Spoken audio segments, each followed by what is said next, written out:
तर आषाढी एकादशी निमित्त विठ्ठल रुक्मिणी मंदिरामध्ये दर्शनासाठी भाविकांच्या लांबच लांब रांगा लागल्यात। लाखोंच्या संख्येने वारकरी पंढरीत दाखल झाल्यात।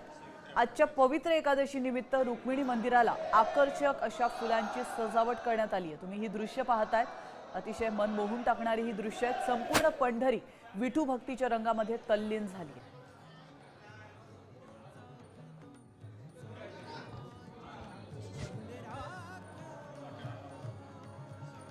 तर पंढरपूरमध्ये आषाढी एकादशी निमित्त विठ्ठल रुक्मिणीच्या दर्शनासाठी वारकरी दाखल झाल्यात। 30 तास रांगेमध्ये उभं राहून त्यांनी दर्शन ते घेतायत। वारीसारखा आनंद नाही आणि वारीत दर्शन मिळणं हे भाग्य असतं, अशा भावना वारकऱ्यांनी व्यक्त केल्या।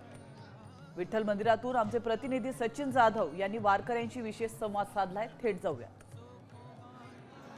रामकृष्ण हरी माऊली, आज आषाढी एकादशी आहे आणि त्यानिमित्ताने पंढरपूरमधलं हे विठ्ठलाचं मंदिर आपण पाहतोय।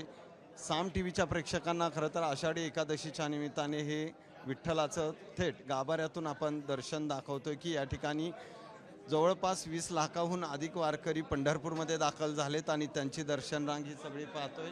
आज आषाढी एकादशीच्या पर्वावरती साक्षात श्री भगवान पांडुरंगाचं दर्शन ही खूप मोठी पर्वणी आहे आणि भगवान पांडुरंगाचरणी एवढीच प्रार्थना आहे की जो पावसानीमध्ये व्यत्यय आणला, परंतु आता त्यात खंड न पडता भरपूर पाऊस पडू दे आणि शेतकरी राजा सुख होऊ दे।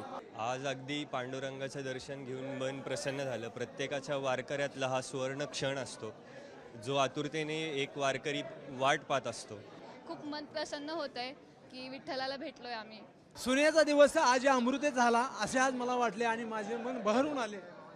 नक्कीच आपण पाहतोय की एकूणच आषाढी एकादशी निमित्त विठ्ठलाचं दर्शन होणं खूप मोठी गोष्ट आहे। आषाढी एकादशी निमित्त मोठी रांग आहे या दर्शनाला। अनेक वारकरी याची वाट पाहत असतात, त्यामुळे आज आनंदात आणि उत्साहात आषाढी एकादशीच्या निमित्ताने अनेक जण दर्शनासाठी आले। कॅमेरामॅन आदर्श कटकेसह सचिन जाधव, साम टीव्ही न्यूज, पंढरपूर।